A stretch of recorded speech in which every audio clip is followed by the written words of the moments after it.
Duba. Both these members were committed to being constructively critical of the work of the department and institutions of higher learning and its entities, including the Department of Science and Innovation and its entities. They didn't oppose for the sake of being opposition. Both these members were able to acknowledge where great work was done. We send our heartfelt condolences to the families, friends, comrades, and colleagues of Honorable Njayisa and Honorable Numalo.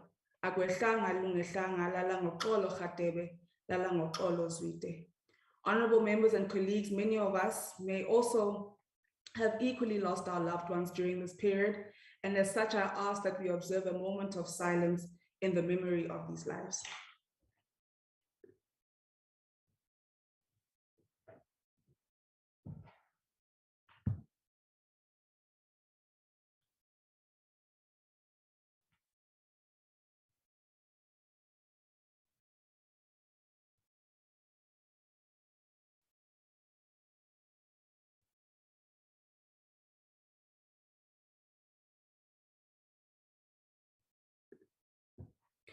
Thank you very much. Whilst we mourn the lives of Honorable Njayisa, Honorable Numalo, and the many loved ones that some of us may have lost, we also acknowledge and celebrate the deployment of Honorable Phili Mapulane as Deputy Minister of Communications and Digital Technologies. In as much as we celebrate this great task that the Honorable Mapulane has been given, we lose a very strong and dedicated member of our portfolio committee. We are grateful for the strides that Comrade Phili, or Honorable Phili Mapulane, led us into the portfolio committee for the short time that we worked with him. We must commit ourselves collectively as members from different political parties to ensure that the progress that was done under his leadership does not fizzle into thin air. Honorable members, we are now on day 10 of the inquiry into the appointment process of Professor Mbati as the Vice-Chancellor of Sefako Makgatho University and related matters. Today we'll proceed with part A of the inquiry. Our witnesses this morning will be Mr. KK Maimela, who's the former council member at UNIVEN and former chairperson of the Human Resources Committee of the Council. Mr. KK Maimela also served on the task team appointed by Council. Our second witness is Ms. N. Pendu, who's the former HEMS officer at UNIVEN. Thank you to both witnesses for agreeing and availing yourselves to come before the committee and participate in the inquiry. We want to assure you that this is a safe space where your rights are protected, but a space where we too, as members of parliament, are required to fill our roles, particularly as we seek to make the sector a progressive space for all to thrive within. We thus urge for maximum and reciprocated respect, discipline, and cooperation.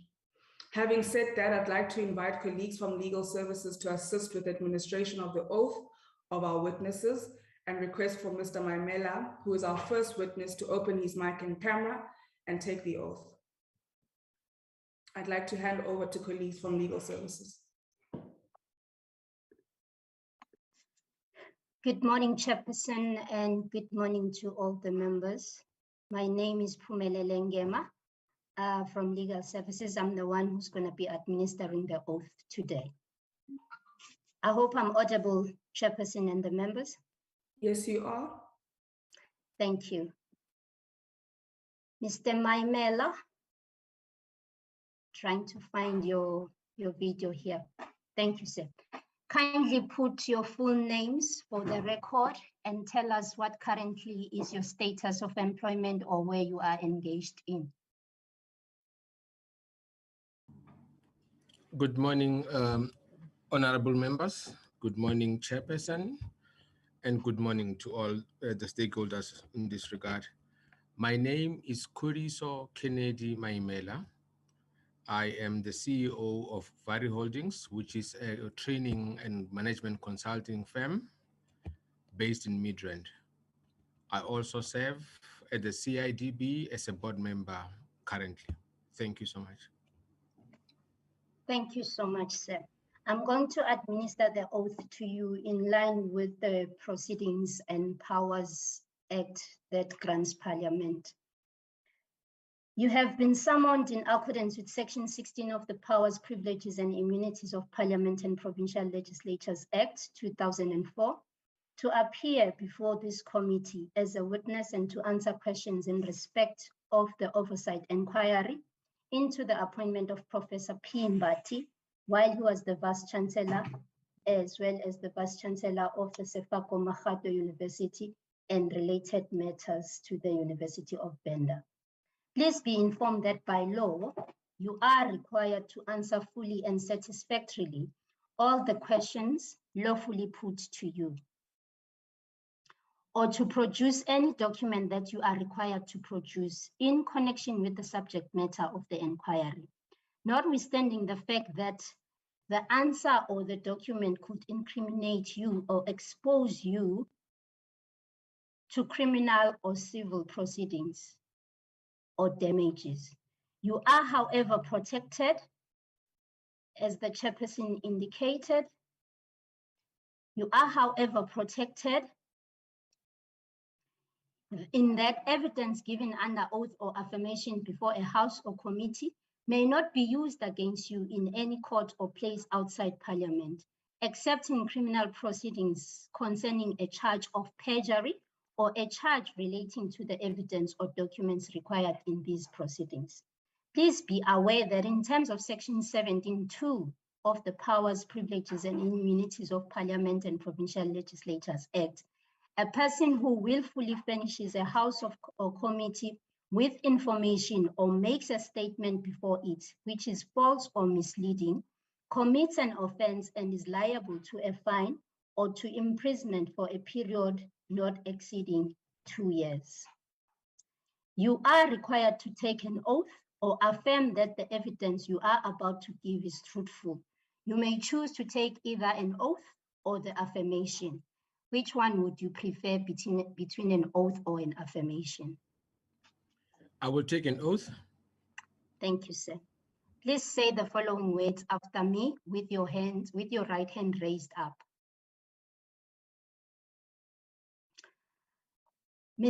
I, Mr. Maimele. I, Mr. Maimela.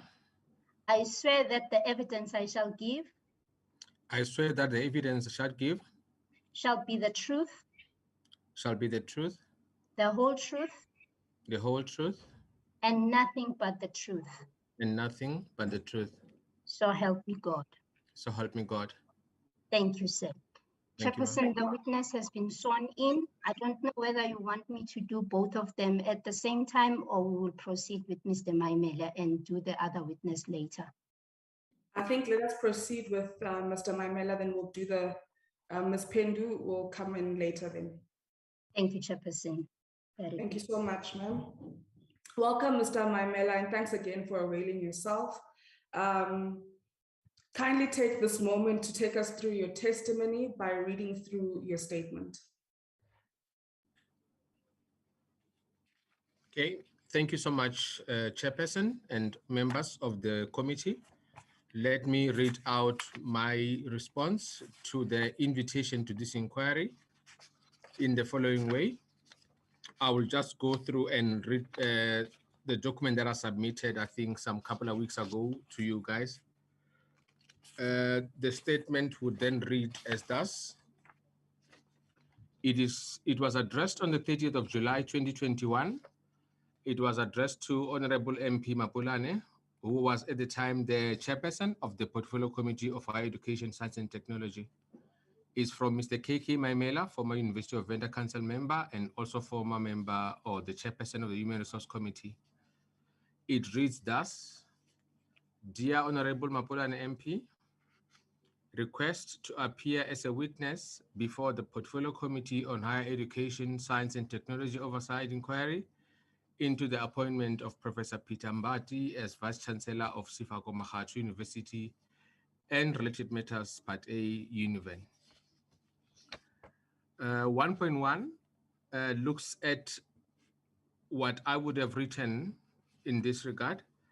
I acknowledge receipt of your letter dated 7 June 2021, which serves as an invitation for me to appear before the Portfolio Committee on the above subject matter. I'm also required to submit a written and signed statement pertaining to my involvement as a member of the task team and to provide information about the work of the task team. 2, which is 2.1, I confirm that the late Mr. M.L. Mashiho and then the then member of council and also the chairperson of the appeals committee or a legal committee of council, and I as a then chairperson of human resource committee were appointed to form part of the task team as per the letter dated 9th of March 2015, which was signed by Mr. Maja, Sirobi Maja, the then University of Venda chairperson of council. The letter is attached here to as Annex KM1. Furthermore, 2.2 reads thus: the task team was appointed to investigate issues relating to the application of the judicial review of the Commission for Gender Equality investigative report to court, which was on the allegation of sexual harassment that was reported by Professor T. Chibasependla against Professor Peter Mbati, who was the then Vice-Chancellor of the University of Venda. The terms of reference for the task team are as recorded in Annex KM2. 3, on 10 April 2015, the task team reported back and advised EXCO on the following. 3.1, the task team noted that the chair of council had on the 30th of January 2015 written to members of the University of Venda Council advising on the concern on the legality of the CGE report, and that should the CGE refuse to revisit its investigation, the university will then take all necessary steps to ensure that the investigative report is subjected to judicial review.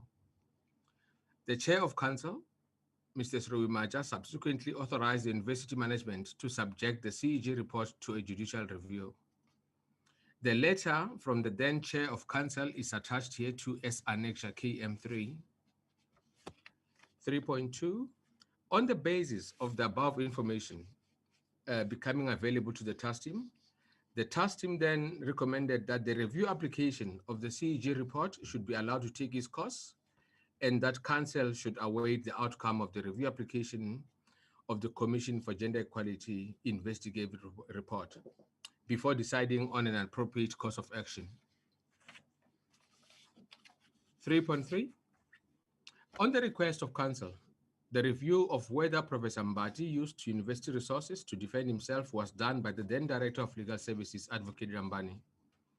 The detailed breakdown of the legal costs were presented to the University Council and subsequently ratified by council, confirming that there was no evidence of misuse of university resources.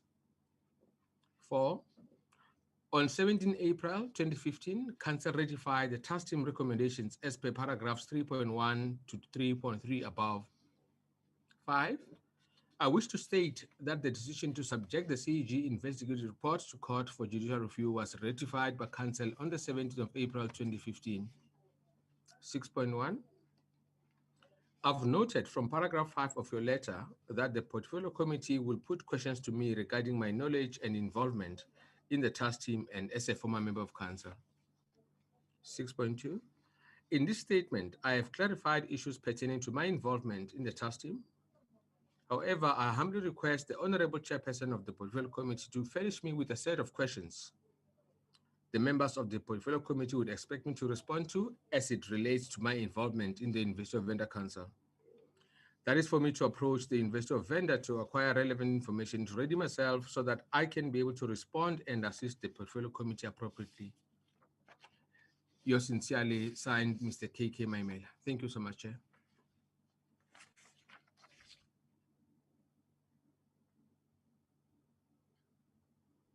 Thank you so much, Mr. Maimela. We will now take an opportunity for members to ask questions and make remarks on your statement and testimony. I think from my side, as members prepared to raise their hands to engage with Mr. Maimela, just a few questions that I have. Are you of the view, well, taking into consideration the fact that when the task team was appointed, both members of the task team were, well, both members of the task team, or sorry, rather, you were a chairperson of the appeals committee of council, as well as, a council member, of course, by virtue of that. Would you say that, there was no biasness, or it was fair that you form part and parcel of the task team that would then look into this particular matter?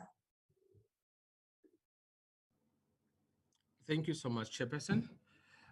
Maybe just a bit of correction there, if you don't mind. I was the chairperson of the Human Resource Committee, not the Appeals Committee. I'm not sure if I should continue answering the question, but sorry, that's correct. That's an error on my side. Apologies for that. No problem, no problem. Yeah. So I was the member, I was the chairperson of the Resource Committee.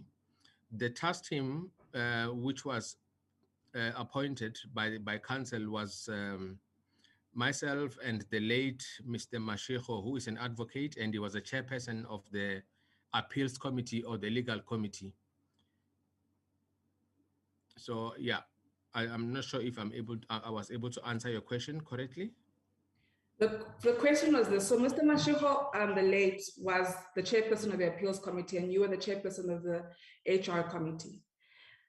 Do you think that by virtue of you being members of council and now being in the task team looking into this particular matter, are you of the view that perhaps there was a need for an external, independent individuals to then to form part and parcel of the task team, as opposed to members of council themselves, by virtue of the fact that there could be a sense of biasness towards the Vice-Chancellor, or a lack of independence in terms of or objectivity in how you would then view the unfoldings of the work of the task team? Okay, thank you so much, Chairperson. I don't think there was in my view, there could have been biasness with regards to how the committee was constituted. In any case, if you look at some of the reports that we have, it was open to say if there are people that feel that they could form part of that convened task team, they could be able to join up. But in terms of the biasness or of the VC by council members, we felt, based on the fact that we are doing fiduciary responsibilities as council members and providing that kind of oversight, it was important that we take the task that was given to us by council. Thank you, Chair.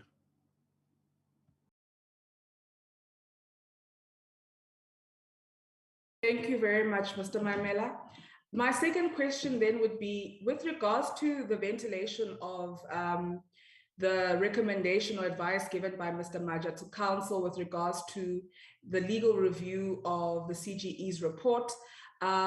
Would you say that council had sufficient room to engage on that particular matter, or was the advice of Mr. Maja directly taken without, without engagement? Thank you so much. I think by the fact that he was a chairperson of council, we were able to agree that it is proper that it is done in that way, but it was not a final issue from his part, because then that was engaged within EXCO and council in terms of the way forward. So it was a leadership directive given to council in terms of what is the course of action that we could take, but then let's further get more other input with regards to how it could unfold going further. Thank you, Chair.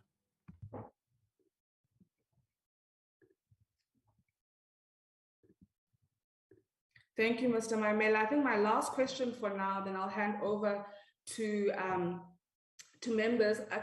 I'm not seeing hands go up, so if members could kindly raise their hands if they would like to engage. In the CGE's report, it states that the matter of the settlement was brought forth by the university and its lawyers. However, in the statement of Mr. Maja, it is said that the settlement was proposed by the lawyers of, or the attorneys rather, of CGE. If you're able to recollect, are you able to perhaps bring some clarity to who may have proposed the settlement?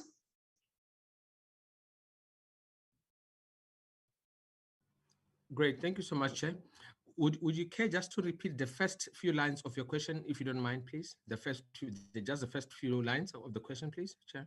That's fine. So in the CGE's report, it is said that the settlement was proposed by the university's lawyers or council, so essentially by the university. However, in the articulations of Mr. Maja, the settlement was proposed by the CGE's attorneys. In your recollection, are you able to clarify those differing positions on that matter? Thank you so much, Chair. I would like to say this to the committee. With regards to settlement issues, I believe that the advocate Rambani, as the then director of legal services, was dealing with it. I wouldn't have knowledge of how the settlement came about. I joined the council in 2014. I was appointed 2014 to 2019. So most issues were done prior our appointment to the council. But in this regard, the advocate Rambani, who is the legal services head, was the one who could be able to talk to the settlement issues. Thank you so much, Chair. Thank you very much. I'll now pause on the questions that I have on my side. And I see there are the hands of Honorable Litie and Honorable Koza, sorry, Honorable Mananiso. I'll then allow for Honorable Litie to engage with the witness. Thank you, Chair.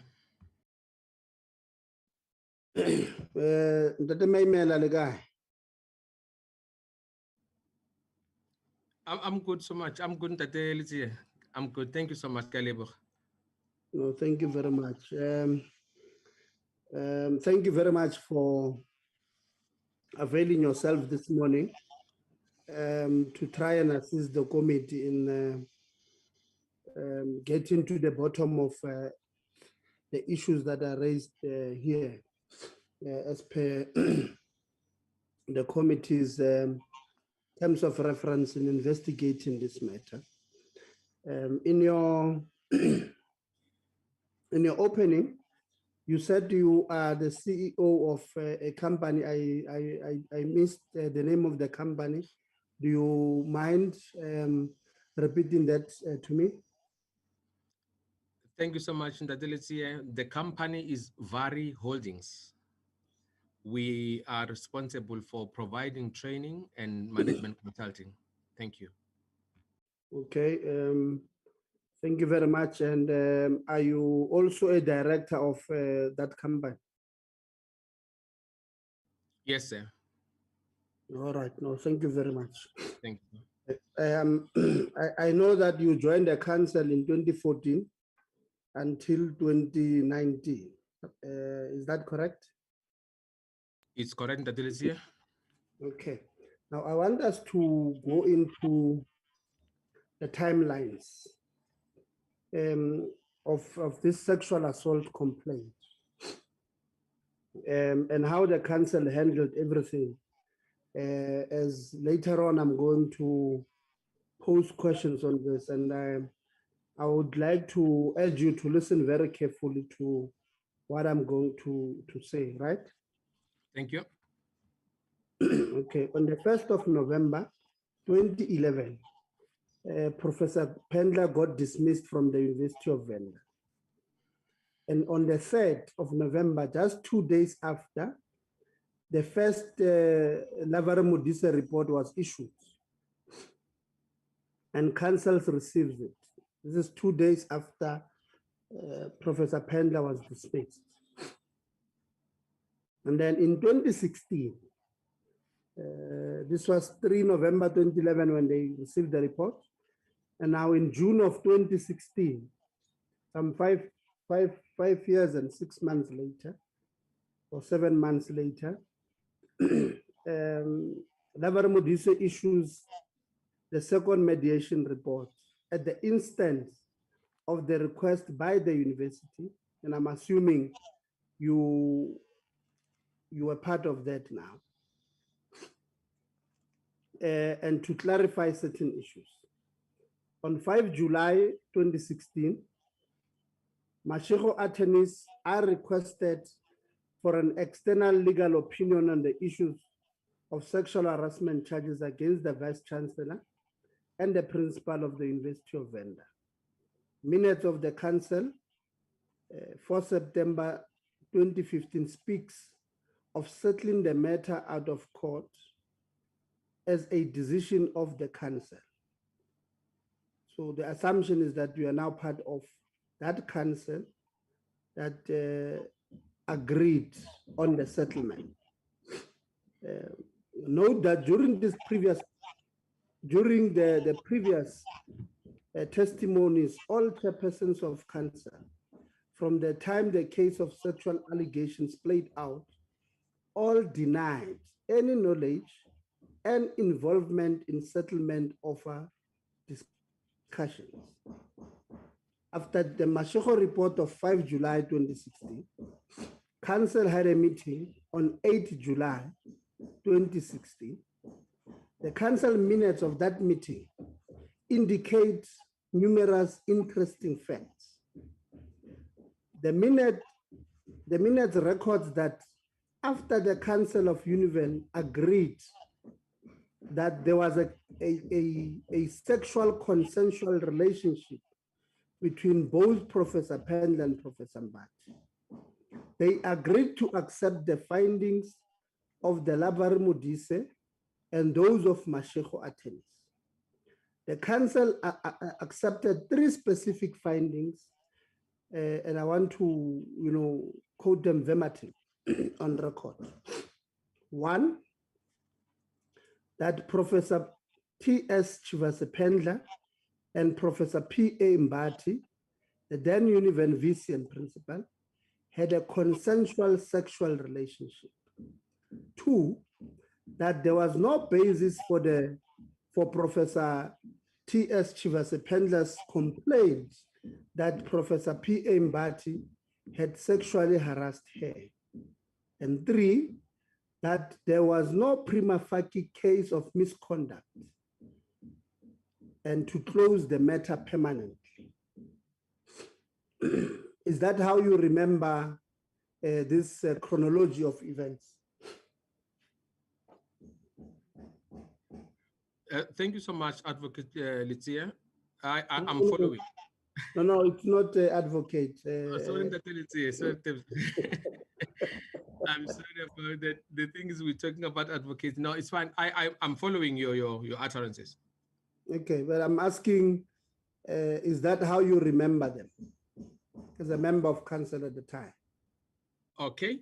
I remember some of the issues that you're raising based on the fact that they were part of the council meetings that were held. But I will be able to try and respond to the questions that you're going to raise around them. Okay. Okay. The same minutes that were dated 8 July 2016 were only signed on the 16th of September 2016. Are you able to explain why the lapse in months before the validation by signature of those minutes?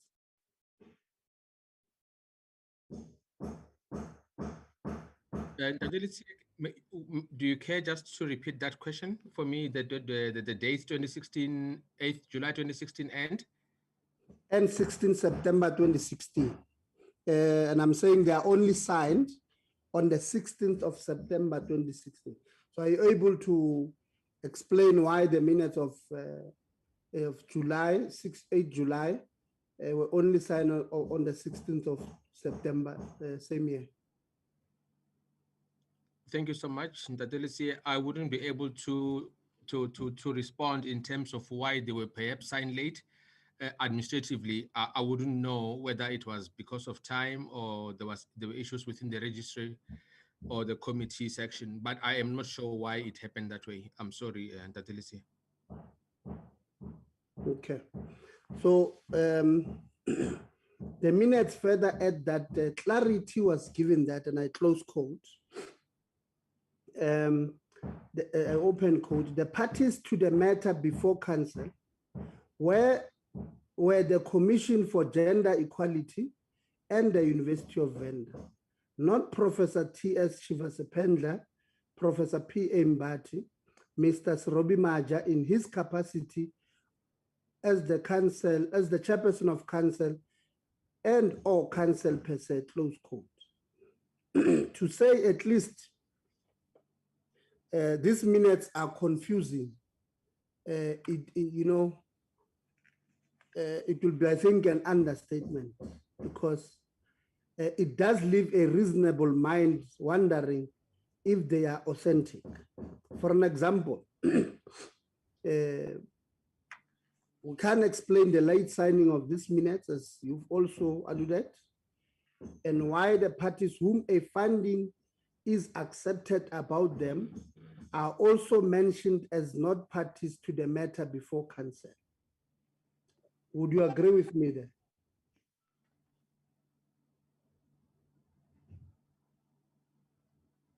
Thank you, Ndatelisia. You are, if you don't mind, just to repeat that for me, the last lines of the question, please.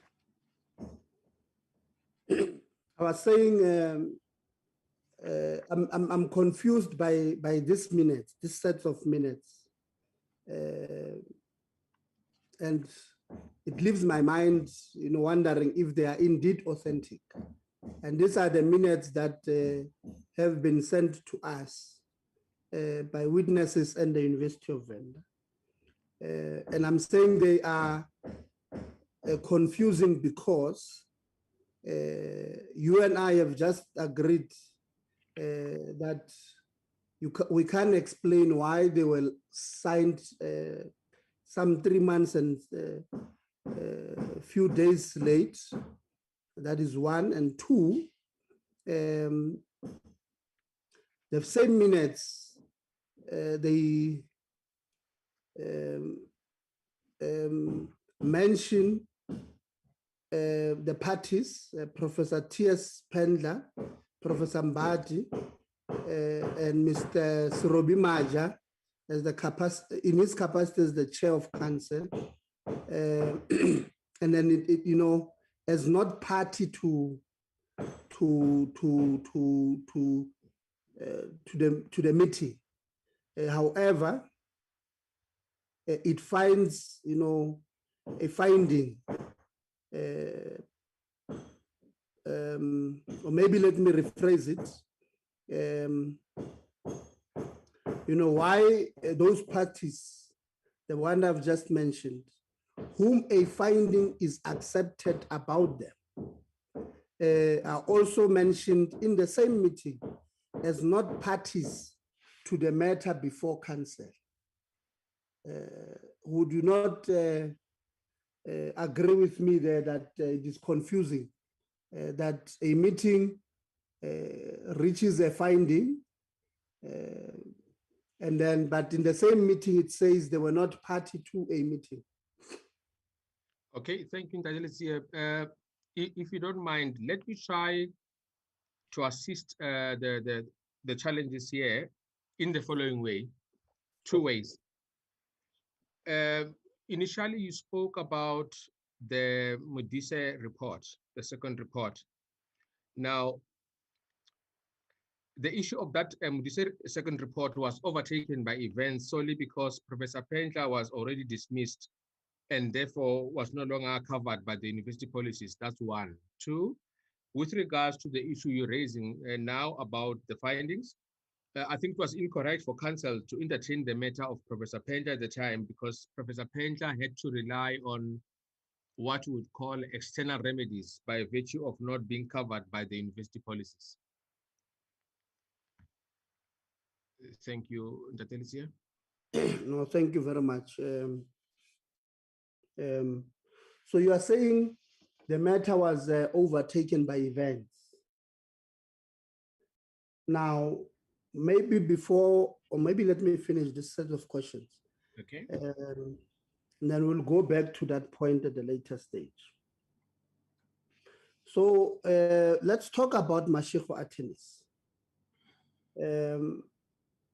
This Makgatho attorneys, it was not the same Makgatho who has passed on and who was a council member, right? I would like to believe so.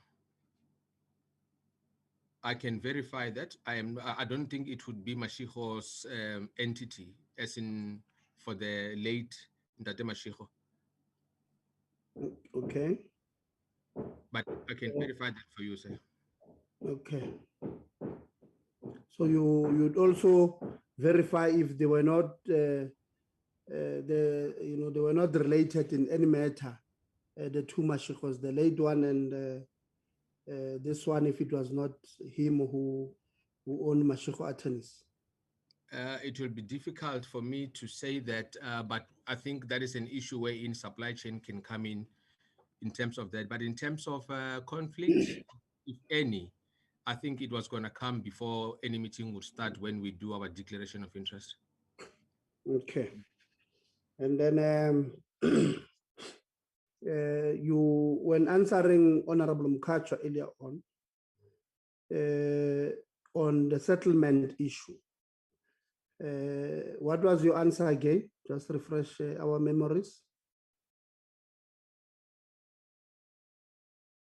Thank you, Ndati. The issue about settlement, in my recollection, it was done by the legal services of the university. Also, you are aware that there was a settlement negotiation? When I go through various paperwork as per the invitation by the portfolio committee, I was able to touch base with some of the issues that are there, which relates to the different sets of minutes. But this was not an issue that was I was part of in terms of dealing with. But it was just when we're going through different paperwork regarding this case. Thank you. So it was not brought before the council meetings, which you formed part of. I wouldn't say no or yes, but this case, if you meant that these are issues that happened prior my appointment, but these issues then came through in various other committee meetings. I wouldn't say maybe it was towards the end of the cases, but this dragged for a long time. That is why we're still here even today. Thank you. Tate Maimela, I hear your answer. However, I have a slight problem. I'm sure if this was a big issue for anyone, we should be able to at least remember if the council or a board meeting which you form part of discusses something as big as this. I'm sure you should be able to remember. I mean, you did say that you are a board member of a public entity called CIBD or CIDB, sorry. And if there's a dispute between maybe contractors and the board and your entity, as the board, the matter is brought before your board. I'm sure 3, 4, 5 years from now, if a big construction company that is they have your membership, and then this matter is brought before the board, I'm sure you should be able to remember 3, 4, 5, 6 years from now that, oh no, there was this issue, and the big issue there was we then, suggested or resolved on settlement or not settlement. To say you don't remember if it was discussed in your council, gives me a bit of a problem.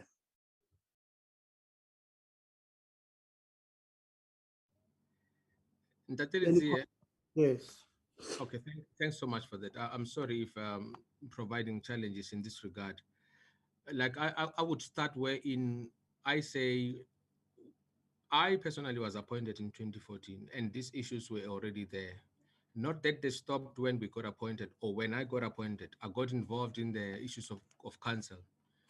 But then I want you to appreciate that with regards to settlement and Professor Pentler's issues, solely by virtue of her not being part of the university at the time that maybe the questions are being raised, it was difficult for council to come in and entertain those issues, especially with regards to policy. Hence, I said even initially to Mayor, the chairperson, that the issues about settlement and those related issues were dealt with by the legal services of the university. Thank you, sir. No, we do have minutes of one of your council meetings where it's mentioned, the minute records, that some form of a decision to settle out of court was taken in that meeting. What would you say about that after what you've just said? Okay. Honorable Lucia, would you care just to refer me with the minutes of which days I can be able to look into that? Okay, I will get that for you in one of our set of minutes. Thanks. But you know, it's disturbing that we've got contracting evidence here. One that council, and you are not the first one. Former council members who have appeared here who says they've got no knowledge or discussion about the settlement of out of court, whereas the minutes record that some form of a decision was taken to settle out of court. But I'll get you the exact date. I do have them on my set of notes here. Okay, now tell us about Professor Nesamvuni, and I apologize for butchering the surname, and his tenure as the registrar at the time, as the same minutes record that the matter is permanently closed. However, open quote, those who have issues to raise, close quotes, may do so with the registrar, Professor Nesamvuni. How was he expected to enable engagement on a matter that is already closed, especially seeing that you were part of the task team that played a greater role on this matter? Thank you so much, Ntadelicia. I just want to understand when they say the matter was closed, but it can be entertained by the former registrar. It is saying the council members, or it's saying the public can engage into that? If you don't mind, Ntadelicia. It was talking to you council members. Okay. I want to be able to understand, it's a pitch, maybe I'm not able to read that now, as to whether the engagements with the former registrar is being done by council members in a council setting or as individuals. But obviously, if the matter is closed from the council point of view, there's no need for a council sitting to be discussing what has been closed, unless if it was referring to just finding out what happened to the registrar without necessarily being it a formal issue. I am not sure there in terms of how it was expected to have that engagement. Thanks. Okay, it's okay. I will come back to that one with the set of minutes that you requested. For now, let's go back to the university policy on sexual harassment. And I'm going to this one because at some point you are a council member of the University of Venda. It's section 5.2.2 of the sexual harassment policy, and it reads as follows. In cases where mediation fails to resolve the complaint within 10 working days, the complainant may lodge a written complaint with the Human Resource Department. The Human Resource Department shall request the alleged offender to respond in writing to the allegations made against him or her and submit in line with the disciplinary procedure manual. Are you aware of this policy? Yes, I'm aware that Thank you. And then 5.2.3 further states, if there is a prima facie case of misconduct, the Director of Human Resources will assist the relevant head of department to draft a charge sheet. Are you aware of this section of that policy? I'm aware that it is. Okay. Now, my question, who do you then think is the appropriate person to make a finding whether or not there is a prima facie case of misconduct, and why? Thank you so much, Honorable Lucia. Would you care just to repeat that question again, please?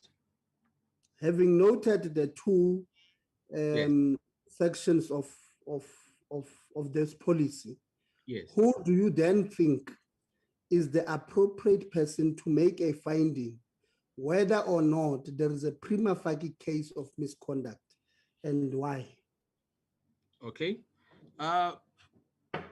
One thing that I think we need to just appreciate with regards to this policy in particular, the last time it was reviewed in 2012, the policy does not have any provision of how to discipline or engage an executive member like the Vice-Chancellor.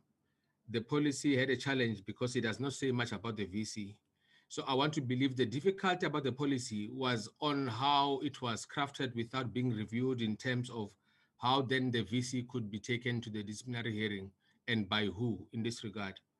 And I think that is where I just want to leave it as with regards to the Director HR was not able to do anything with regards to a charge sheet based on the fact that it was the VC who is not covered in this policy, which is, I think, is a gap that the university should look at in terms of reviewing this policy.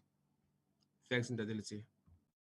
And then when you were a director of not a director, you were a chairperson of HR Committee of Council, right? Yes, sir. And then in your tenure there as the HR chairperson of HR Committee of Council, what steps did you guys take in your committee of HR to try and address this matter then? Okay. Thank you so much, Honorable Lucia. I would like to say it in this way, that twofold. Naturally, the policies would be reviewed by the relevant department or by the HR unit.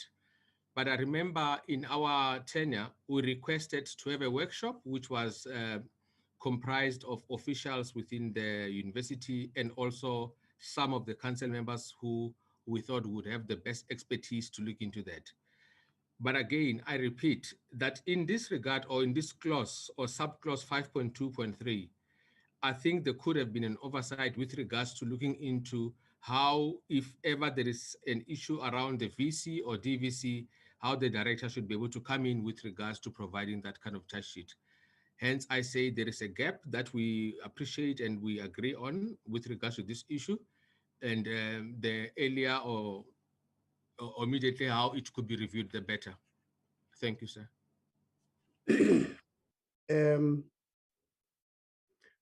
Sometime during your tenure, there was allegations made against the Vice-Chancellor, and the university HR director could not charge him because of this gap that you are talking about. And I'm asking,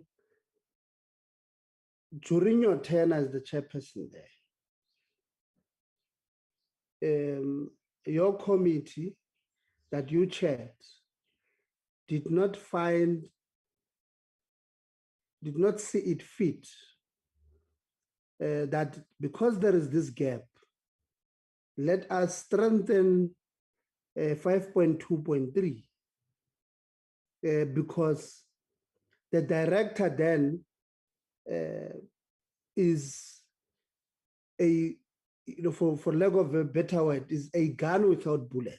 He can't implement because, of this gap that you are speaking about today.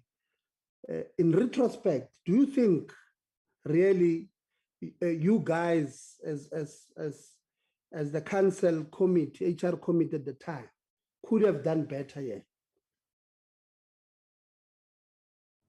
Sorry, I was on mute. Are you able to hear me, Tatelitsia? 100%. Thank you so much, sir. I think we did our best to deal with various policies, as it were. And as you would know, with regards to policies, based on a certain issue, there could be a gap that immediately you find based on that. But 5.2.3 is a broad clause that talks about the head of people management at any organization. Now, in this regard, you then realize that gap when you have to deal with a certain issue like now of the VC. But with regards to any organization, HR supersedes in terms of dealing with people management of that organization. Now, it then says when there's an issue like what we're discussing now, then you start looking at it to say, you know what, we could have made it to also reflect on what if it has to be with regards to the VC in this regard. But that's a broad clause that I think in the future they might want to look at in terms of future recurrence of this kind of issues. Thank you. Tate Maimela, are you then saying to me, at the time, yes, it's brought the clause, but at the time,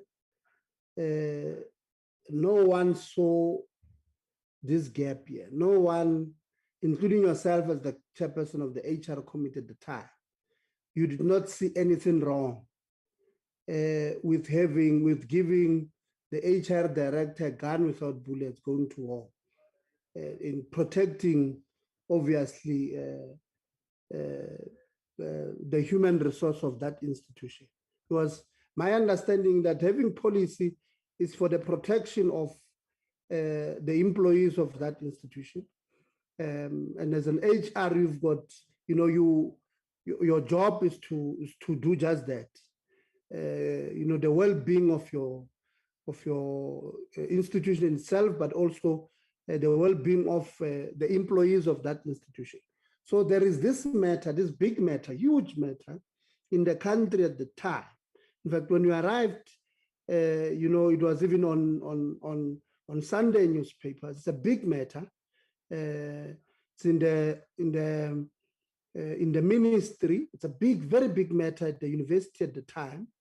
And therefore, you guys did not see anything wrong with this clause that we are now agreeing that there is a gap. At the time, you are saying to us now, at the time, you did not see a gap, and hence, you guys did not do anything specifically about this matter or this clause. Thank you, Tatelitsie. I'm following your line of questions with regards to this issue in particular. Allow me to say, it is not that we didn't see anything wrong. It is not that we're saying we never thought this is an important matter.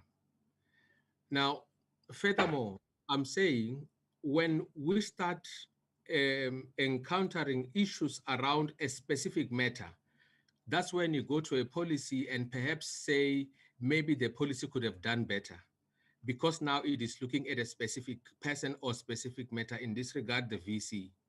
But when the policy talks about the role of human resource unit or department based on mediation in this regard or the formal procedure, you then tend to say that it is going to address these issues.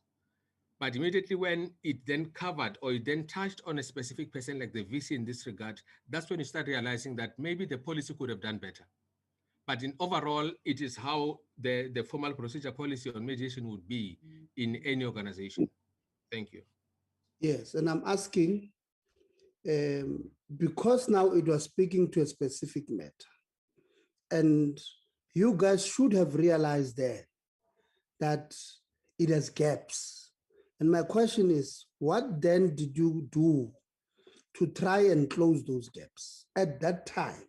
Maybe not to respond to an issue that would have happened, but to respond to prospective or future instances of this nature, what did you guys do in Okay. trying to close these gaps? Yeah, like I said earlier on, and we saw the gap on various policies, and we advised in terms of making sure that these policies should be reviewed based on the gaps that we're able to look at. And now when I say we, based on the council members who were within the HR section. Now, what I said earlier, we then held a workshop to deal with all policies that we felt needed this kind of review. And our hope, or my hope even today, would have been that this would have been reviewed already based on the advice that we gave on various policies to say those policies that have this kind of gaps, they must be reviewed based on the workshop that we had. And then I still believe that at this stage, I thought this would have been done.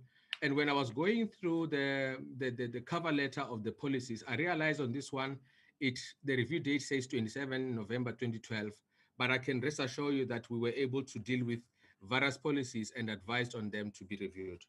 And at this stage, that's what I thought would have been. Thank you. So let's get it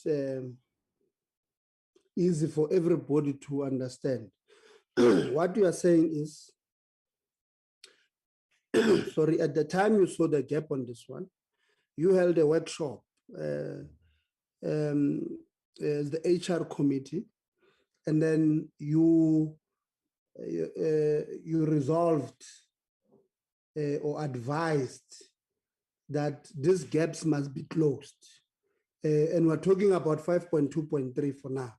So 5.2.3 was one of the policies you and your committee resolved that it must be strengthened somehow. Is that correct? I want us to put it this way. I am not referring to maybe a specific policy or a specific clause. We had a workshop of more than 20, 25, 30 policies that we looked at. And for all those policies that we felt had gaps, we advised that they must be reviewed. And that was done in a workshop. I don't want to come in here to your house, and say a certain policy of this specific clause is what I advised on.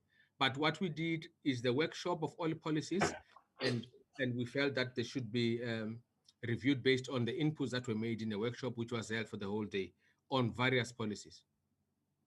Thank you, sir.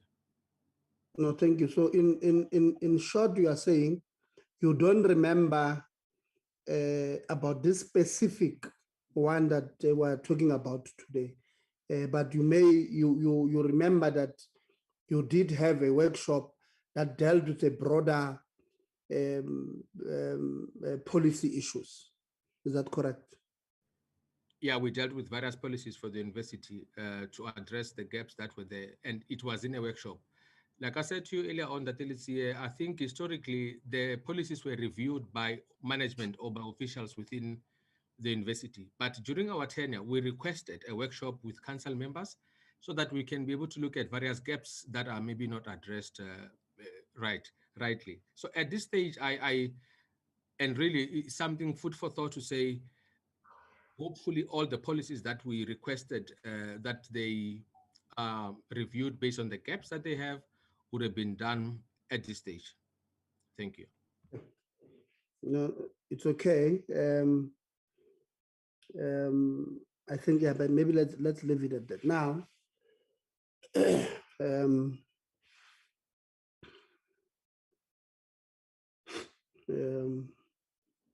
you've dealt with this one, you don't remember.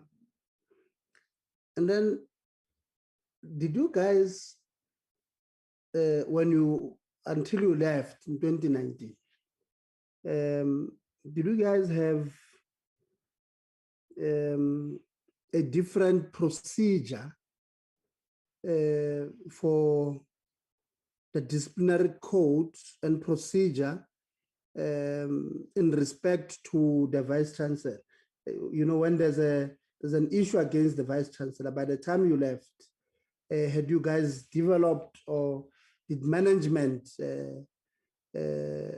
develop a different code and procedure to discipline somebody as senior as the Vice-Chancellor by the time you had left? Okay, I'm trying to understand the question, Honorable Letsie. Are you saying, do we have a different procedure to deal with management in terms of discipline or misconduct? Is that what you're asking, sir?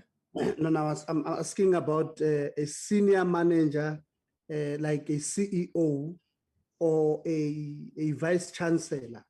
At the time you left the institution, did you have a different procedure for such a person when you left, by the time you left? Thank you. I don't recall a certain policy that was specifically dealing with the VC or the CEO of the organization when we left or when I left the organization. Like in particular to say, we must make sure that there's a procedure that specifically deals with the VC or the CEO. I don't remember us crafting something like that. Thank you. Okay, so maybe let's summarize this thing we're talking about. When you arrived as a council member at the University of Venda in 2014, you were appointed as the chairperson of the HR committee, obviously looking at the skills range and the skills set that you are bringing to the table. I would assume it's because you had knowledge of HR issues. Then you arrive at an institution as a council member there, given a huge responsibility. One of the big portfolios in the council subcommittees of HR. You arrive there, there's a big issue at an institution that speaks to this portfolio you are assigned. Then you realize there's a gap, and then 5 years later, when you leave, those gaps have not been addressed. The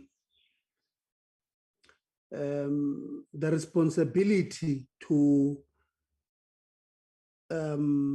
deal with the disciplinary issues of all employees still rests with the HR director, who reports, or who is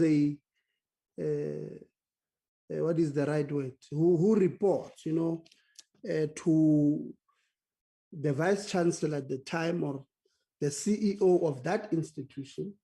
And then 5 years later, when you leave, you are still not sure whether you had addressed that matter. You don't know. That's what you've just said. You don't know whether you have developed that thing or not.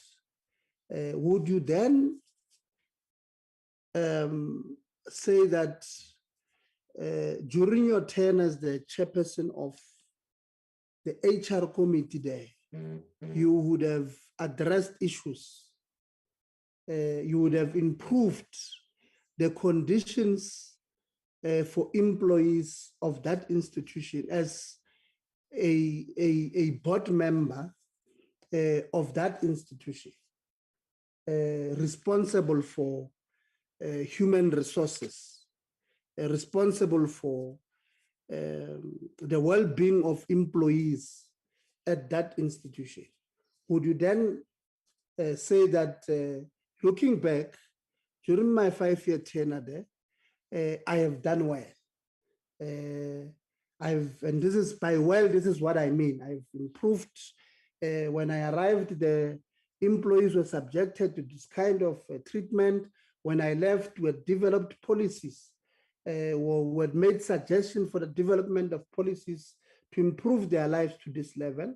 And then, because they were taking long in implementing what a board, what a council was recommending, these are the steps we took in making sure that they implement the recommendations that we've made. So would you then categorize your stay as a council member of UNIVEN as a brilliant, as what you would term as a life-changing for employees for the better, life-changing for the better for employees of UNIVEN or not? Thanks, Ndadelitsiye. I listened very carefully, and especially when you said, would I say our tenure or my tenure as a chairperson of HR was well? I would say it was very well. It was very brilliant. We tried not to play the ball. The person in this regard. We made it a point that there are many interventions, and you must remember ours is to provide oversight, is to provide good governance.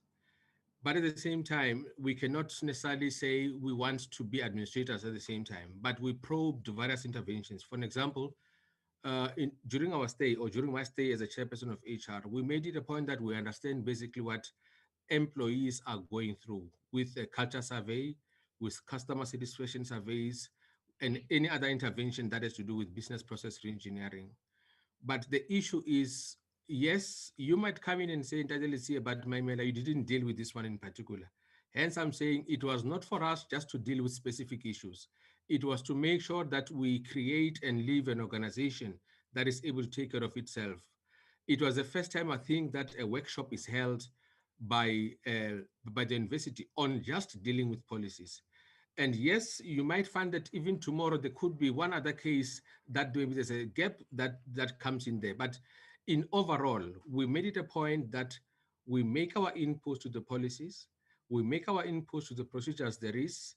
We requested that all this should be incorporated and get reviewed, and that is what actually we expected is happening or would be happening. So by the time we leave, based on all the interventions that we're able to put forth, I can rest assure you that I personally was pleased to say there's a contribution that I was able to make as a chairperson of HR and the committee that I represented.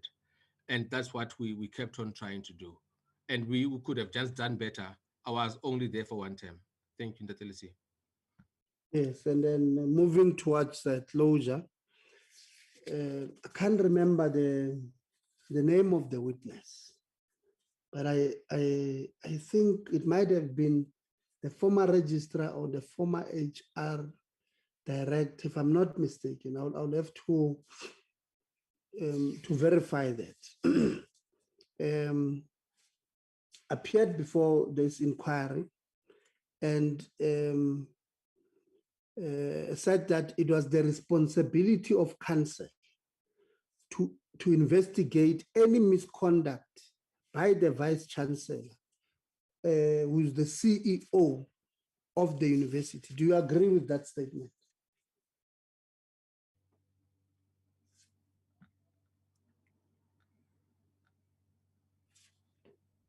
Sorry, Ndatelisi, I would sometimes, stop the video. I'm struggling with my breathing a bit, but it's fine. Yeah. And really, this is happening in many organizations. Ndatelisi, the VC reports to council. The VC of any university is appointed by council. That is why it becomes the responsibility of council to deal with matters that have to concern the VC. But again, maybe we don't define when we say matters. Which matters do council deal with? We can't deal with administration of his salary in terms of payment, but we can deal with an oversight responsibility of making sure that it gets paid.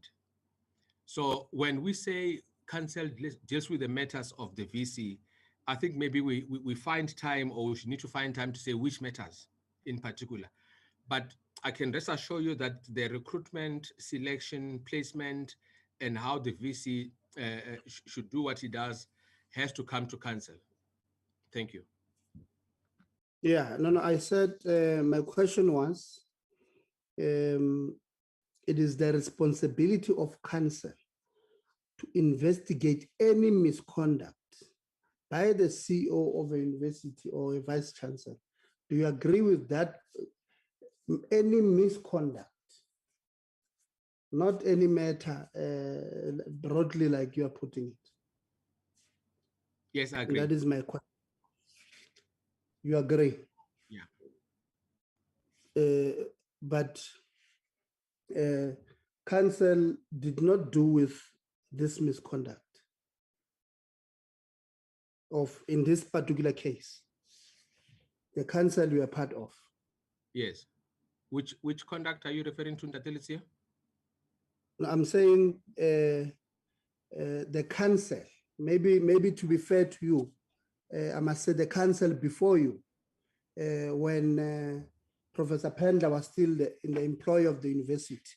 When you arrived, she was no longer there. So in retrospect, would you then agree with me that having agreed now that any misconduct by the CEO or of any entity should be dealt with at the board level?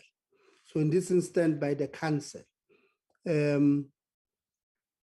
Would you then agree with me that if that did not happen, then that the board at the time committed a grave error in dealing with this kind of matter at the time? It was before you were a council member, let's say around 2011 or a 20 whatever, when the allegations first came to life.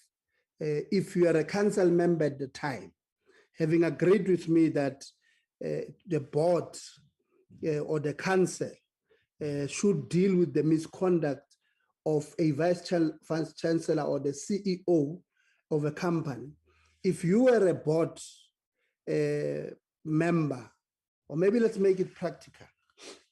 You are a board member currently at CIDB. And I know that you've recently lost your CEO. May his soul rest in peace. And you have a CEO, there's a misconduct charge, there's a misconduct allegation against that CEO. Would you then agree with me that it is your responsibility as the board to invoke disciplinary hearing, a charge sheet against that CEO and put him on a precautionary suspension if the policy says so? Would you agree with me? Okay. Honorable Tsiye, I really want to work with you in this regard. I don't want us to, if you may, with all the respect, I don't want us to be general about this because we might not be able to get the answers correctly. Maybe you want to say if there was a misconduct, and if that is the case, then we can answer a question in a certain way. But if you say there was a misconduct, I wouldn't know exactly what conduct are we or what misconduct we're relating to. But maybe just to cut to chase, the sexual harassment policy that you referred to earlier on the application, on its application as a policy 1.2, it says the policy applies to all members of staff appointed at the university, students and all clients who do business with the university. So it applies to all. Now, with regards to your question that council would have dealt with disciplinary if there was misconduct, I think we are both agreeing that yes, council has to deal with those issues. But in this regard, if we could be specific in terms of if there was a misconduct, which misconduct is that? How was it dealt with? And yeah, I think in that fashion that becomes easy. But I think the bone of contention here is that yes, council has that responsibility. Thank you.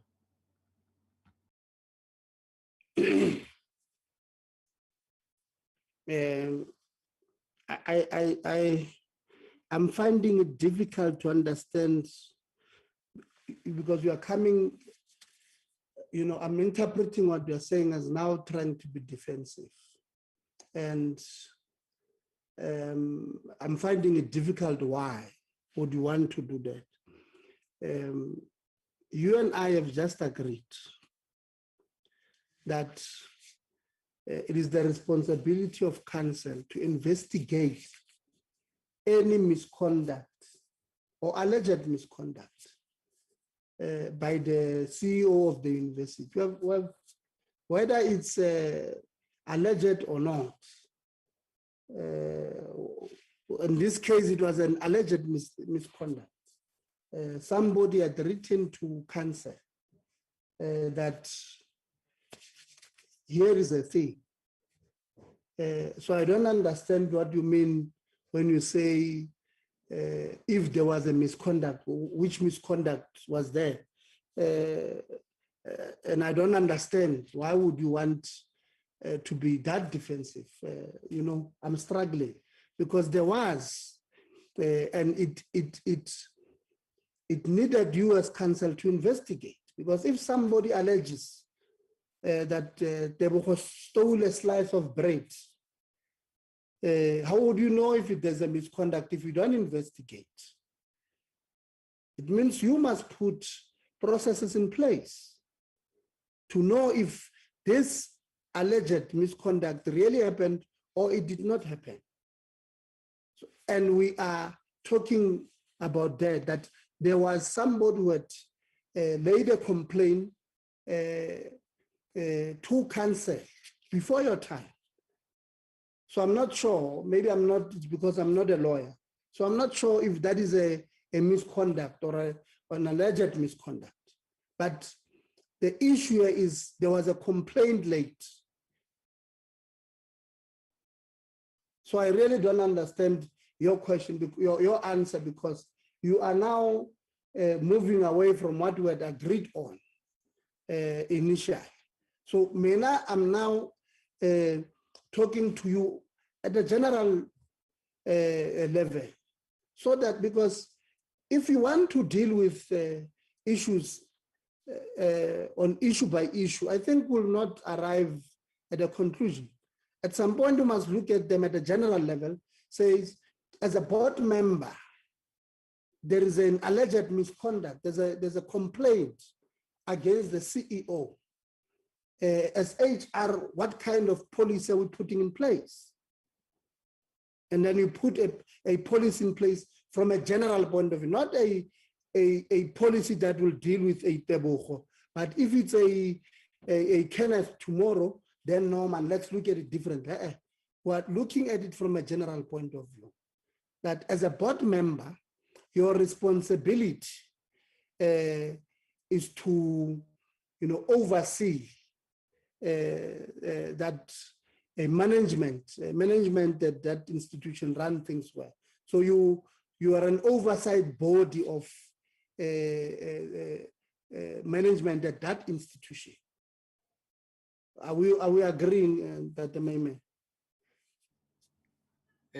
Honorable Litsay, I think me and you are doing very well. We're doing very good, and we started off very well. I would never be defensive. I would try and answer your questions as they come through. But I also don't want to make general statements, which I requested an oath over. But let's continue. I'm following. So I'm asking now, and in retrospect, if you were and I'm appealing now to yourself, I want to understand the kind of leadership you are. And I'm asking, if you're a board member, if you're a council member of UNIVEN, in 2011, in June 2011, whatever, when the allegation of, or in September, whatever the date is, I don't have it here in front of me. And then at the time at UNIVEN, there's a misconduct, there's an alleged misconduct.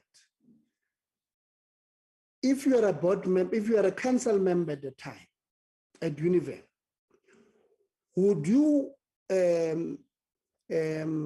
have, or would you have agreed with the position that the council at the time took after 10 days, and there was no, in terms of the sexual harassment policy?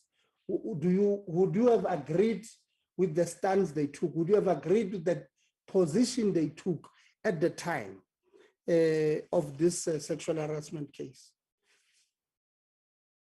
If you are a council member at the time. I'm trying to rephrase it, but you know. No, I really am trying so much to work with you here. I want to understand exactly what it is you're asking. And really have tried to ask this question many times, but I think in the main, I think we're trying to say, is it right, or is it the good way, or is it a good spirit that the board or the council of any entity or the board of any organization should deal with the misconduct of any of its employees, especially the CEO, accounting officer? I agree that that should be done. Okay. No, I think we're fine. I think maybe let me leave other members to ask certain. I'll come back to you later on at the chair meeting on the set of minutes that we spoke about earlier on. Just to you know, point to those minutes, and I hope other members will carry on from here. If not, I'll come back. I do have a lot of questions on the running of that institution at the time.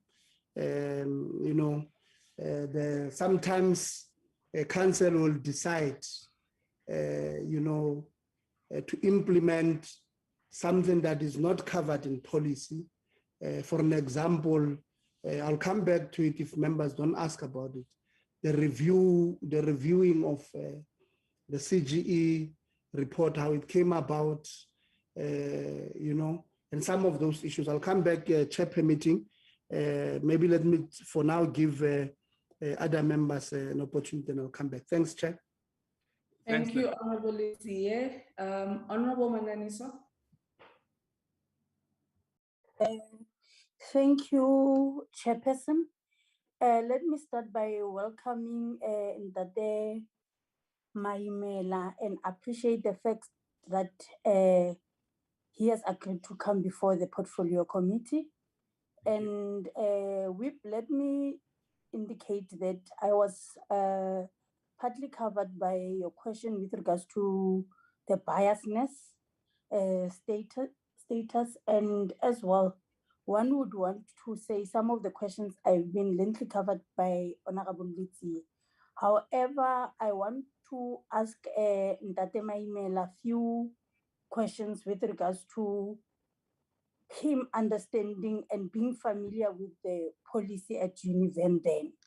And one must say that I've been listening to him, that he is fully familiar with the policy and its details. And I want to say to him that noting that HR are custodians of policy planning, policy formulation, and policy development and implementation and evaluation. So with whatever that he has been saying, can he indicate if, as the chairperson then, did they deal with the matter at hand in the interest of the university of or individuals? That is my first question.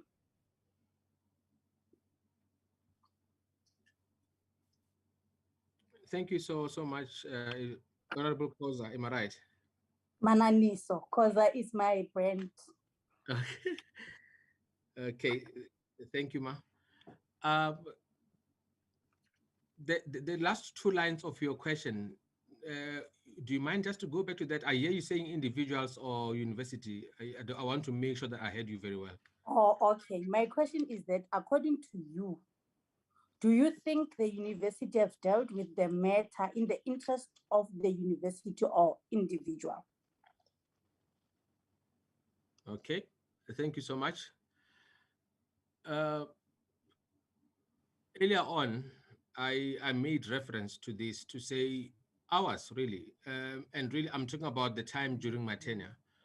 Ours was to make sure that we improve a university based on the human resource aspect of it, and to make sure that by the time we leave, we have left an organization that is able to take care of itself. And like I continuously say, and really maybe we can even find records of this, we proposed that policies that are governing this kind of institution needs to be workshopped, not just to be given to a consultant to do the review. And we really workshop the policies for the university. Now, we were not doing this to cater for a specific person or specific people. It was for the university, hence a workshop, not a one-man show or just being done by myself as the HR chair.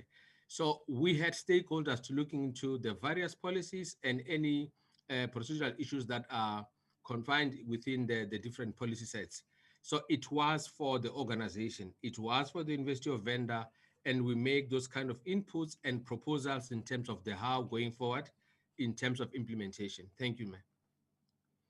Then my second last question is with regards to, don't you think, as the person, I believe that as a person who've been in this space and dealing with HR matters, you actually understand how important is the HR unit in an institution.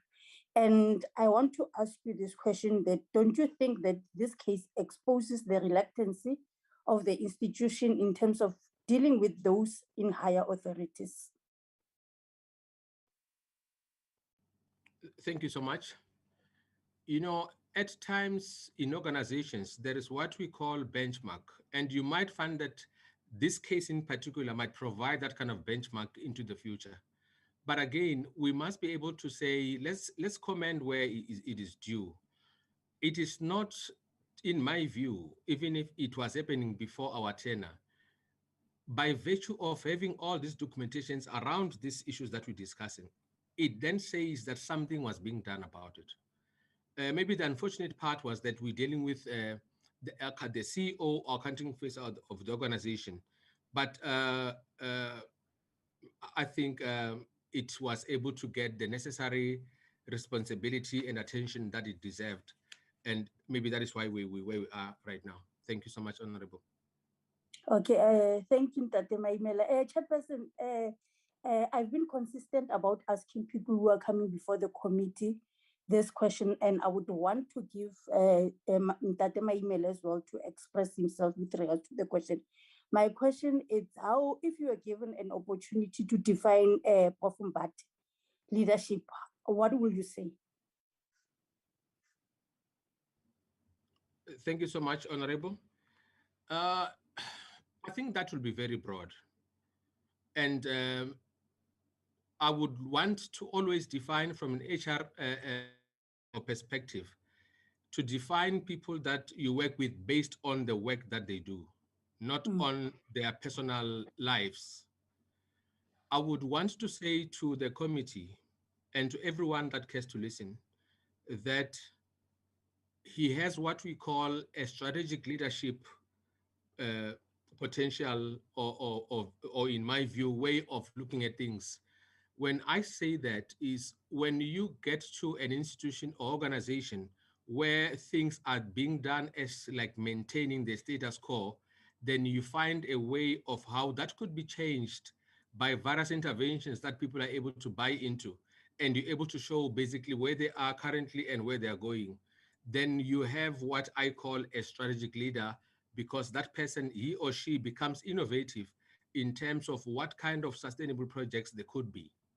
So with regards to the former VC of the University of Venda, that is the person that I'm talking to. Strategic leader with innovative ideas that people have to buy into to understand the vision and the mission that accomplishes something like that. And for me, from HR, and refrain from defining the kind of leaders that we have based on their personal lives. Thank you. Okay, thank you, Chairperson. Thank you very much, Honorable Mananiso and Honorable Litzie. I'd just like to go back to the first question I asked around the settlement, just so that we have clarity, right? Because that's the last thing we're trying to do is have loose ends in the process that we are embarking on. Mr. Mamela, can you please confirm for me when you served on the council and when you served in the task team? Okay, let me try, Honorable Chair. I got a letter of appointment late 2014. It could have been November, December 2014. And then obviously with regards to practicalities of starting to do work for the council, it was from 2015 to 2019. The task team was convened immediately after we were appointed council members. That was, I think it was done on November, December of 2014 in my absence. But then by, I think, March, I was in particular informed that I'm supposed to be in the task team that looks at the issues that were part of the terms of reference. And it was not, in my view, that it was Kennedy that is being appointed to be in the task team. It was by virtue of being the chairperson of HR, because this was an issue that has to deal with people. But then the late Ntate Mashego, may his soul rest in peace, he was then requested to be the chairperson of the task team by virtue of the legal expertise that he had. Thank you. Okay, so we'd say 2014 and then 2015 is when you basically really started doing work. And then until when? You would say, so 2014, 2015, 2016, right? Okay, okay. The reason why I asked this is because Prof Pendler and the CGE alleged that UNIVEN proposed a settlement of 1.3 million after Prof Pendler referred the matter to the Labour Court. The CGE noted in its statement that a letter was sent to Professor Pendler by Bowman's attorneys representing UNIVEN dated the 8th of December 2016. Other terms of settlement included the changing of the reasons for dismissal from misconduct to mutual separation and to give Prof Pendler a positive reference, and that Prof Pendler withdraw the Labour Court matter and any other applications instituted against the university, and that Prof Pendler keeps the settlement confidential. The CGE and Prof Pendler also alleged that the settlement was withdrawn. The former chairpersons of council, Mr. Maja and Mrs. Mabusela, informed the inquiry that the proposed settlement was never presented to the council and that there was informal process outside of the council. I wanted to go back to the issue of date because when I asked you the question earlier on about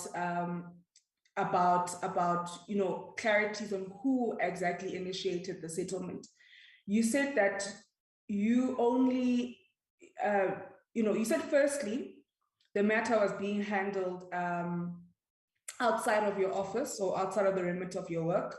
But then you also said that you only entered the institution in 2014. So I want us to both agree that by the time of which you were in the institution, matters around the settlement were already being discussed within council.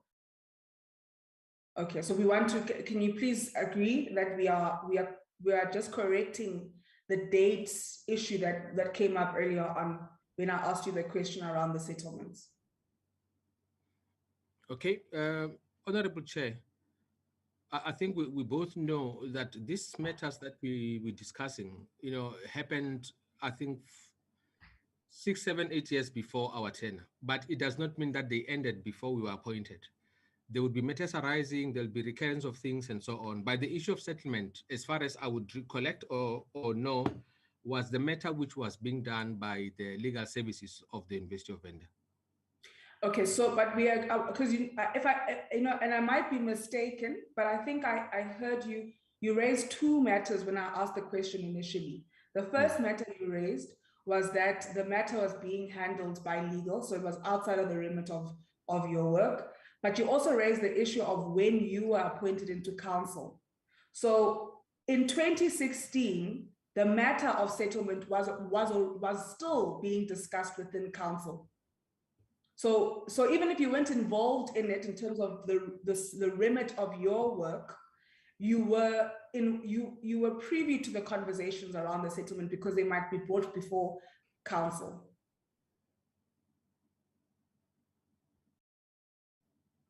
Okay, sorry about that, Honorable Chair. I am trying Honorable Chair, to follow your question, if you don't mind, I just wanted to know exactly, are you asking whether I was involved in the settlement issue of council, or I was there? Yes, I was part of the council in 2016. But Well, what is you previewed to the discussions. So you made it very clear that you were not part and parcel of the processes of it because those are being handled by legal. You've said that's clear. I want us to clarify the issue of the date and whether or not, because you were saying you only arrived at the institution in 2014, and but from 2014 in 2016, at a time of which you were on council or in council, the issue on the settlement was raised on the 8th of December 2016. Where the CGE noted in a statement that a letter was sent to Prof Pendler by Bowman's attorneys representing UNIVEN dated the 8th of December 2016, speaking on the matters relating to the settlement. So even if you're not in, I don't know, you can clarify me. If you're saying you didn't know of issues relating to the settlement, then that's okay. But I'd just like clarity on that. Okay, thank you so much, Honorable Chair. I personally was not involved in the settlement issue in this regard, but what I know is that the legal services, in particular Advocate Mbati, was dealing with the matter in courts. I was never involved in the settlement issue in this regard. Thank you. Would matters, thank you so much, Mr. Maimela. Would matters relating to the settlement be brought to council for discussion?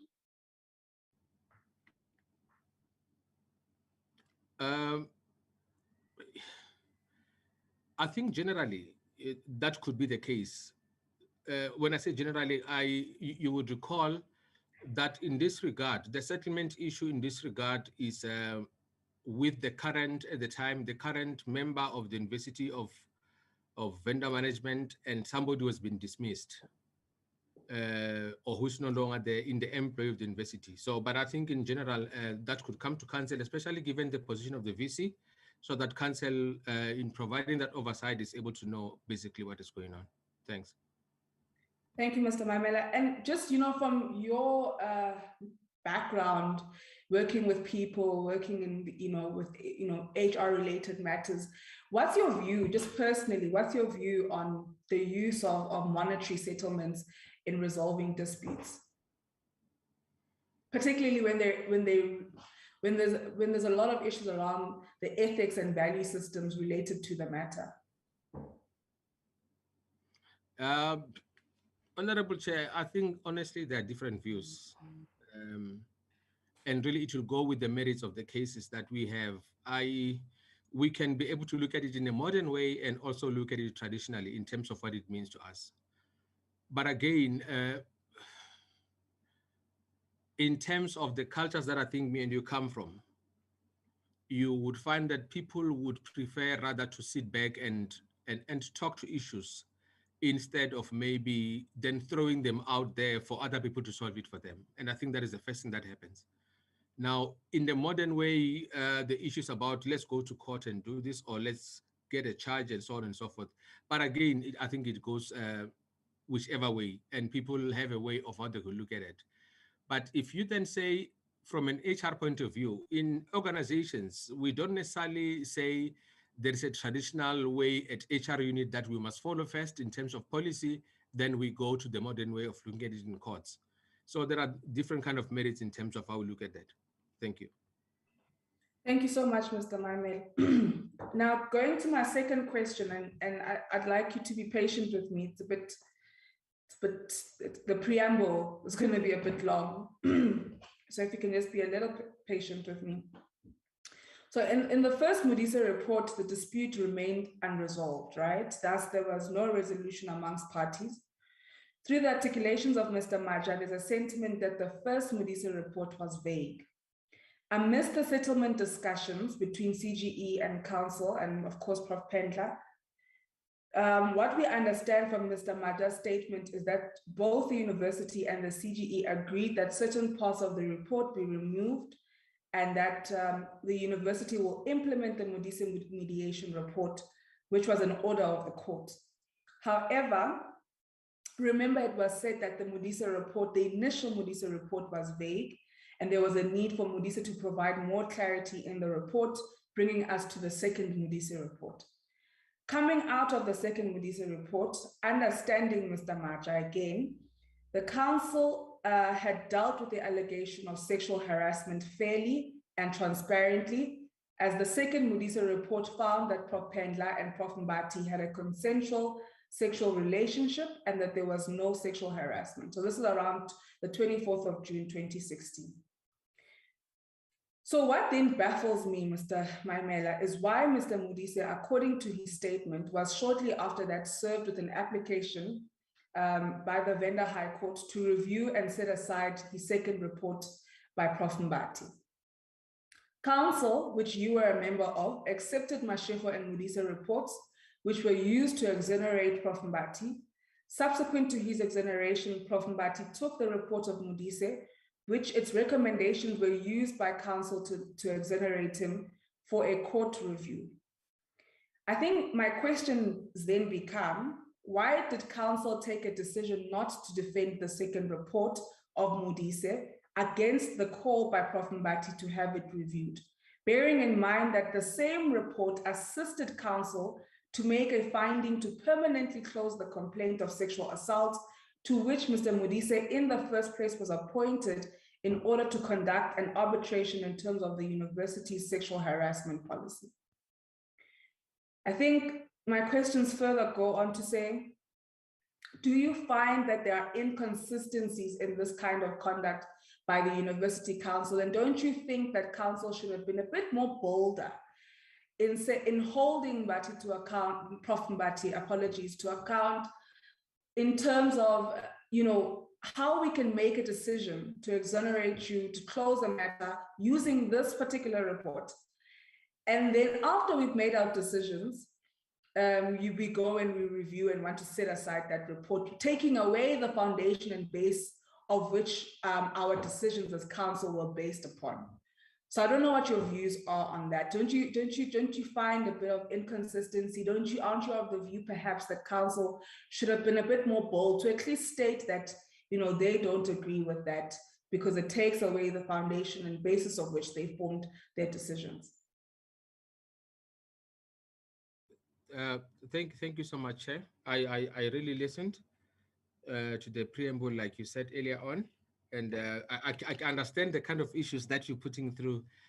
Honestly and safely, I want to say in any situation, Honorable Chair, you would find that when you look back, you say maybe we could have done better. But this matter was before council was that of sexual harassment. I mean, what the council was dealing with was the sexual harassment aspect of it. Maybe review could have been an academic exercise. But again, you then look back and say, in many instances, maybe a little more maybe could have. But again, you start to look at to say, where was this matter and why was it brought into council and who was supposed to deal with? I agree with you in this instance, and in many instances, you always feel that yesterday you could have done better than today. Thank you, Chair. Thank you, Mr. Maimela. How do you think we can curb such from taking place in the future?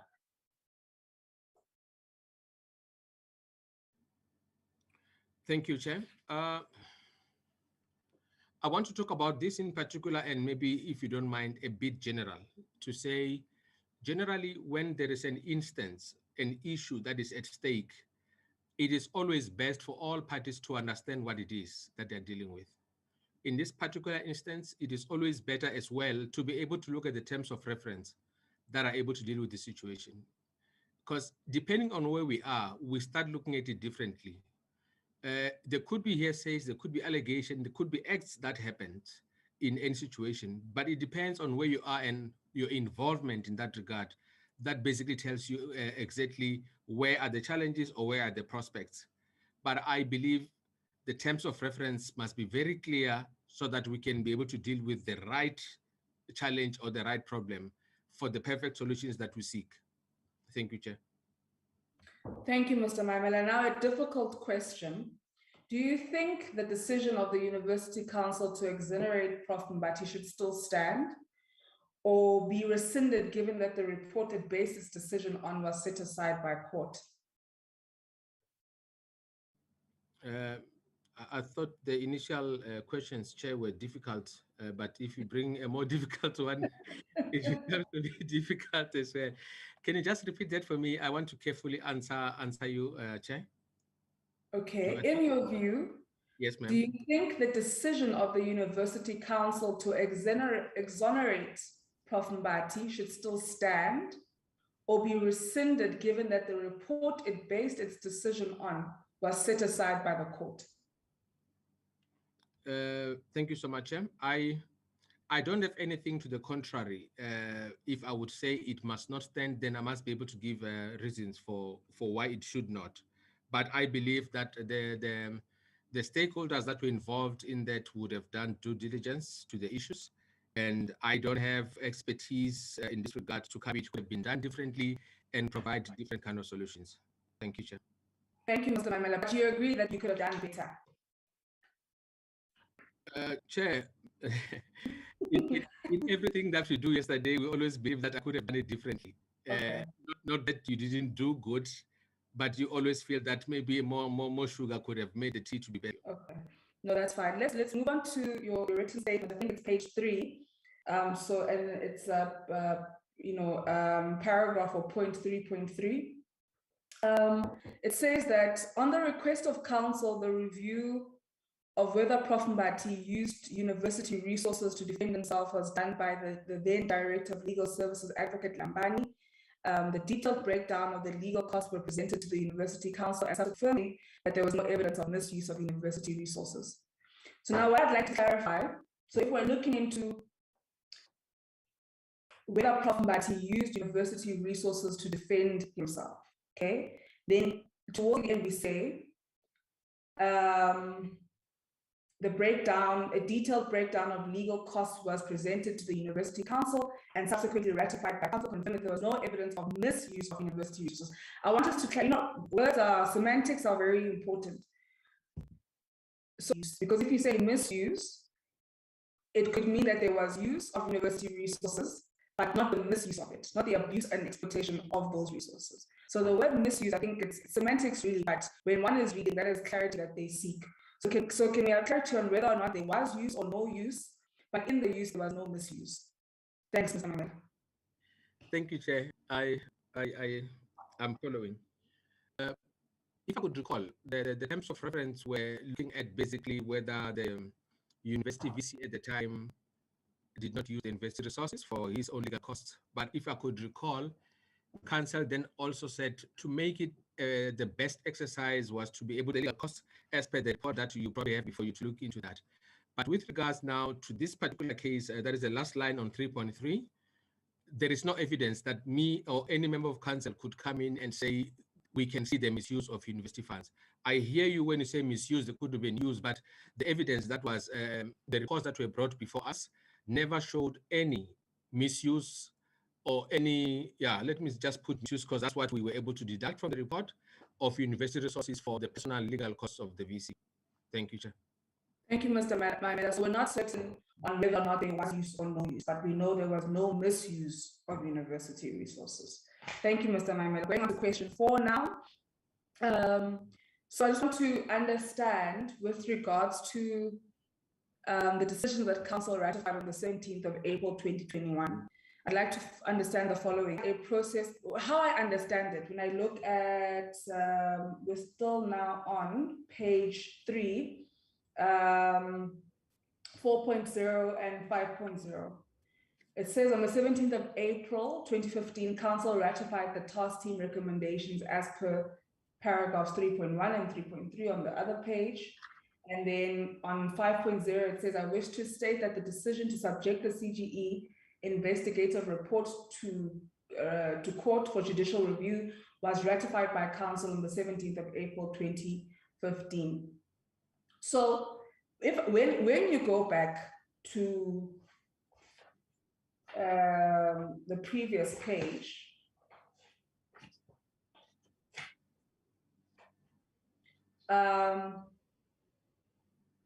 how one may want to understand it, and you will assist me if my understanding is correct, is that there was an attempt to initially want to engage the CGE to revisit their report, and failure thereof, the council would then go, council would then subject the CGE report to judicial review.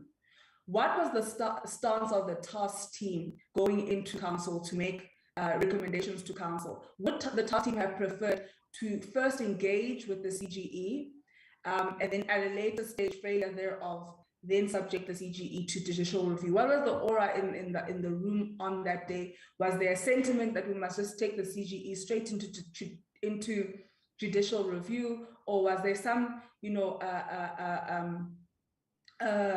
budlelane, ngazithiwa ngesizulu, spirit of camaraderie, of cooperation or engagement, to want to first engage with the CGE, as opposed to just immediately subjecting them to judicial review? And what was really the stance of the task team going into that meeting? Thank you, Chair. Thank you so much. I think it correctly to say that I think for the council, the concern was that it is maybe in the best interest to have the CGE report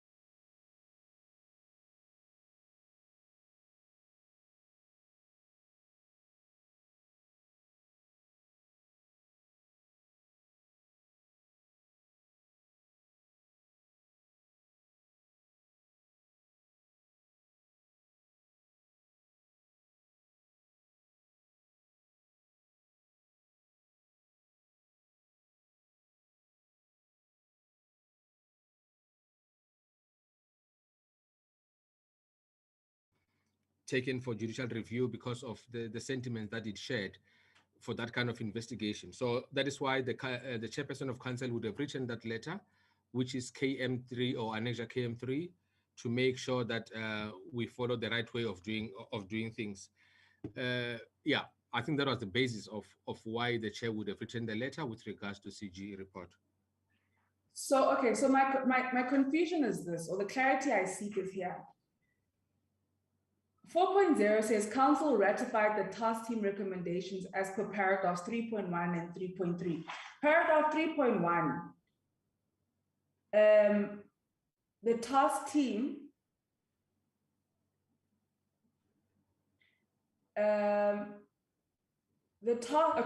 in fact, in paragraph 3.1,